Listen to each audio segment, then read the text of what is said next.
working. Oh yeah, it's working. Alright. Really bad camera angle. I mean, we gotta work with what we got, right?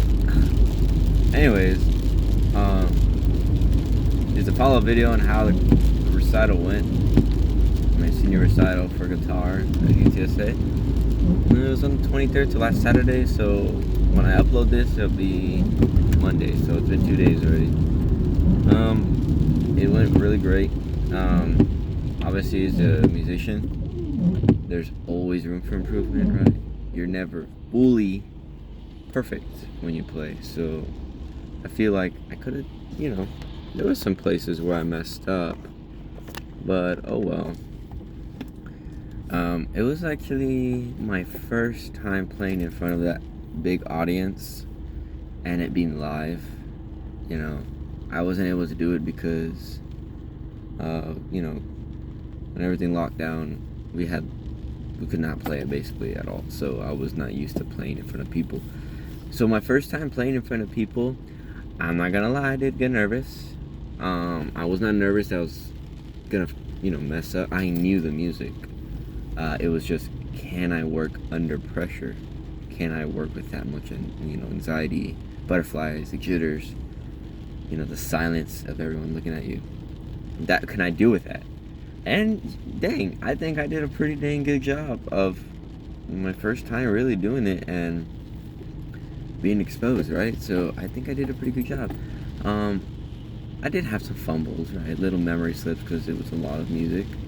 But the thing is, I kept going and I caught myself and I made it not noticeable. And I fixed the problems. That's what matters. I think that is what matters as a musician. Yeah, we want the one performance to be the best. No mistakes, zero, hesitation.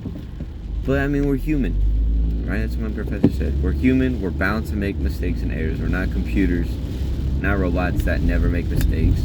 We're human. Sometimes places that we never mess up, we may mess up. And that was on one of my pieces. I think it was the second movement, Tango. I never messed up practicing. I never had memory slips playing that piece. But I don't know what happened. I was playing and something in my mind just, I don't know, I just forgot where I was at, because I was like, my mind was going everywhere, that I got kind of lost, and I was like, oh crap, I don't want to stop playing. I don't want to have a stop silence, so I'm just going to keep going. And I caught myself. And on pieces that I thought I was going to mess up in, I didn't mess up in. So everyone who's a performer, whatever, you still have to give recitals, or you're just playing at a bar. Some songs that you never thought you would mess up on are the ones that you have little slip-ups. That's crazy. But I know that I gave everything I could for that recital. I could not possibly practice anymore. I was doing so much, right? I was practicing a lot, like 4 hours a day, every day. It was crazy. Every day after work, before work, in the morning, in between work, it was just crazy. I know I gave it my all, and I could not possibly done it. The only thing I think I could have done better was work under pressure. But guys, you cannot rush that. You can be the best at your instrument, at your profession or discipline. But if you're not used to playing in front of an audience, if you're not used to being exposed in front of people, then you're bound to get the jitters, right? So I knew my instrument. I am not scared of it. I know I can own it.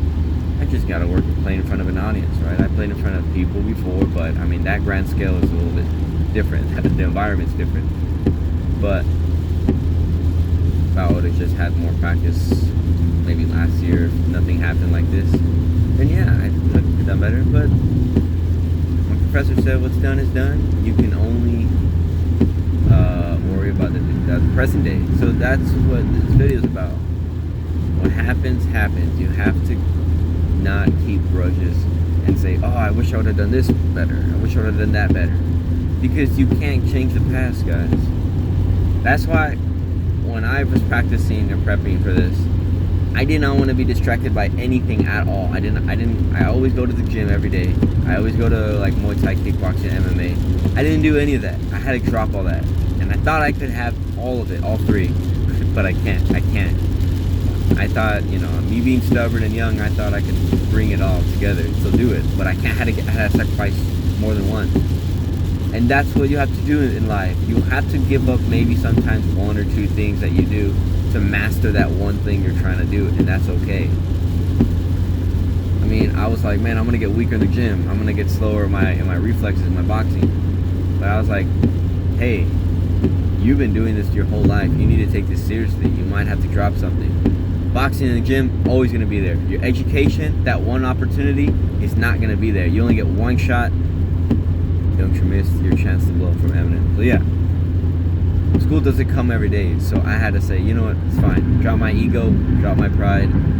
I won't train. I won't do any outside activities. I'm just gonna focus solely on this music.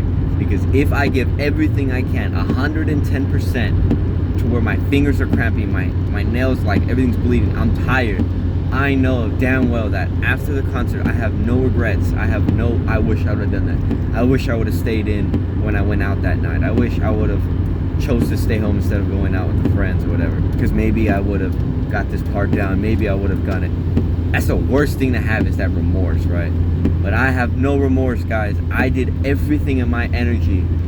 And I could confidently say I couldn't done any more. I was already prepped. I did everything. I had enough time to prep. I didn't feel rushed. I didn't feel like I ran out of time. I did everything in my energy to do it. And I'll be posting that video soon. I just gotta download it. But I'm telling y'all, I did everything. And I'm happy that I have no regrets. Right? I did everything to prep the music. So, that's another thing in the video that I want to talk about. If you're really serious about something, give it your all. And what I mean by give it your all, a lot of people say, alright, I'm going to put 80%, 90%. I'm going to do a lot. I'm going to do what's needed, right? My professor said, you need to be at least practicing, 3 or 4 hours, minimum. That would be considered 90 to 100% effort, right? And discipline. And I said, you know what? No, I'm going to do even more than that. I am not just going to do that. I need to put even more, because I rather be over-prepared than under-prepared, right? I mean, that's just how I am a person. I do my assignments. I like to do bare minimum because I don't have the time. But when it's something that, like, I'm afraid if I don't do enough, I'm going to mess up, I do over. So with this, I try to do over-preparedness. So instead of doing 4 hours, I did 5 to 6 hours sometimes. Not every time, but some days, some weeks. So I was giving 110% because sometimes you got to give that extra 20%, right? You got to give more than what you're already giving. You think you're already giving your max effort? Shoot, you can even give more, and maybe that more effort will ease up some, anxiety, ease up some, scaredness, because it will come. And when I was playing, I just blocked everything out. I didn't look at the audience.